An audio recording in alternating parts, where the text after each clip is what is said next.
Hi, I'm Carrie Larson. In Training Module 1, we covered why safe sanctuaries is needed, core definitions, and began discussing policy guidelines. In Training Module 2, we covered the importance of having a 6-month rule. The 6-month rule is the length of time an active volunteer should be a part of your church before participating in children or youth ministries. In Module 3, we had a lively discussion on the joys and trials of taking youth or children on an overnight event. In Module 4, we discussed transportation considerations.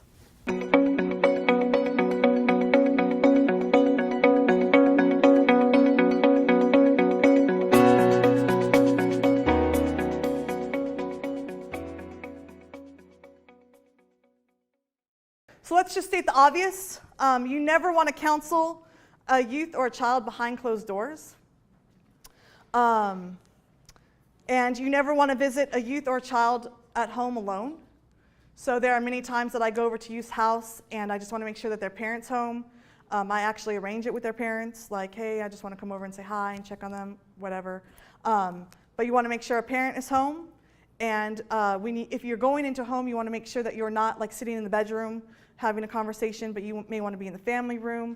That may be a conversation with the parent, like, look, can you just be in the kitchen? Like, I would like to have this confidential, but I would like you to be roaming, right? So, and I would think that the parent would be respectful to that. You want to watch your dress and your language, and you just want to make sure that, we were talking about this earlier, social media. Social media is not mentioned in safe sanctuaries, but it should be mentioned with your volunteers. So, you know, Instagram, Facebook, Twitter, all of those things, Snapchat. You know, if you're staying relevant with youth, you probably have those apps on your phone. And youth are going to ask you to be your friend. So I would say, number one, make sure that everything is appropriate on your page. Number two, make sure that that's something that you want to open the door to, right? Because opening the door to Facebook and Instagram, your youth or children see your life. And if it's not a life that you want to promote, and not saying that that's good or bad, right? It could be you out drinking with some friends, right? But that may not be the image that you want to promote to youth or children. And so I would just be mindful of that. When you're having conversations with your volunteers, I would tell them that. You know, with texting, I always say log your text, right? So if you have a conversation, and I'm not just talking about hope you're having a good day, happy birthday. I'm talking about a youth texting you saying, look, I just broke up with my boyfriend and I'm, whatever that conversation looks like. If that's going to be a text conversation, I would just take a little picture and save it away. I always post on Facebook. I post messages on their board, so versus a private message. So I never send youth a private message. I always post it on where everyone can see the conversation. That's just, again, a personal preference. You know, technology is quickly changing, and so there's a lot of technology that youth know that I don't even know, and I think I'm up on technology. But it's just a way to safeguard those conversations of what that looks like between you and the youth. And I know there was a question in the back. Yes, I was just wondering, I know you kind of covered it with texting, but about a child calling you, or a youth calling you, is that, what's the policy? Yeah, that's, so when a youth calls you and says whatever that looks like, right? I'm struggling, I've had a bad day.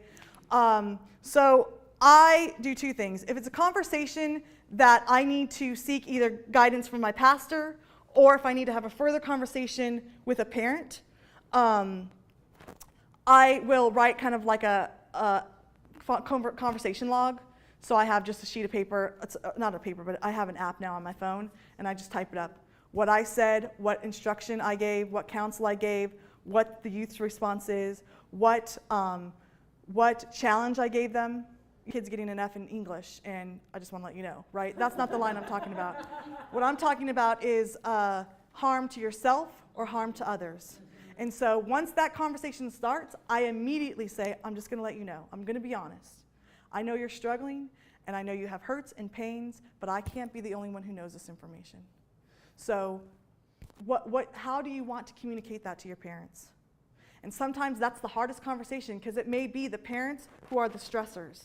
right? But, and I would say we can have that in a safe environment. I can come over right now, and I can start the conversation. You can start the conversation. However you tell me what that looks like. But I am not going to be the only one that holds that information, right? So that's abuse. That's everything. That's pretty much the whole gamut of stuff I include parents on. And that's just a rule of thumb for me because it takes a village. And so you can't be the only one in the village counseling the youth. And so, we have counseling resources at our church, and I, immediately plug those or a pastoral meeting. But so going back to phone conversations, I log. And it doesn't have to be a book. It doesn't have to be, 50 pages of notes. I simply put what conversation was, what transpired, in quick, simple steps so that I can recall later on down the road, like, no, this is actually what I said because I have it in a note, right? And so I date it and those kinds of things. And again, that may be overprotective on my part. That might be my juvenile probation. You log everything, you write everything. Those of you who are teachers and social workers, that's what we do. But again, that's also safeguarding yourself. It helps me to go back. I don't have a great memory, as you probably can tell. But it helps me go back to that conversation and say, how are you holding yourself accountable? Who have you included in to help you through this process? Middle schoolers, they have issues with friends and girls, and it just is like at that time where things start to unravel.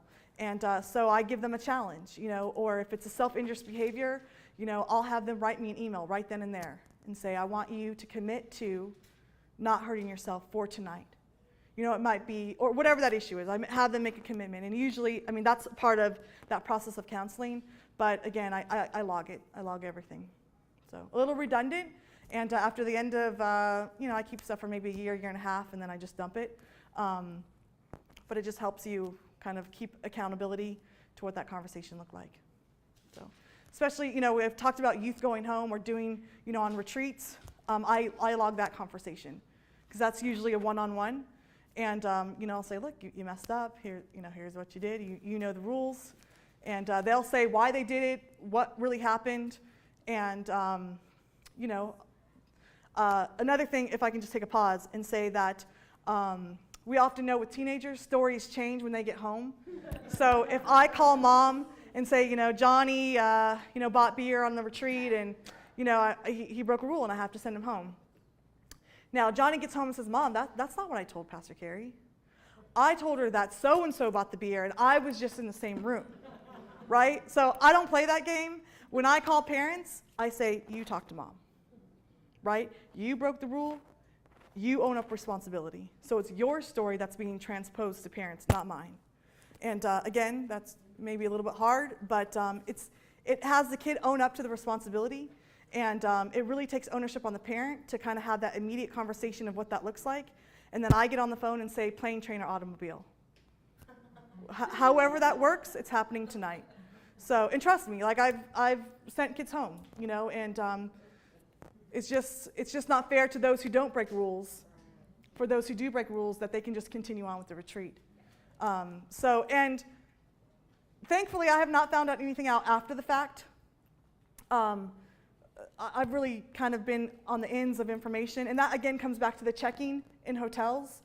That's really training my volunteers to ask poignant questions, like, how are you guys going to spend your night? What time are you going to bed? Are there any plans tonight? There's always one room that orders pizza. That's okay, as long as they're in their room, right? They can stay up all night long as long as they stay in their room. And so, I tell them I'm honest with them because I want them to know that I'm not saying you have to turn the light off at 12 o'clock because I don't know if you're going to turn the light off at 12 o'clock. But what does this look like for you, right? So, sorry, that was a huge digress, but hopefully that answered your question. Okay. All right.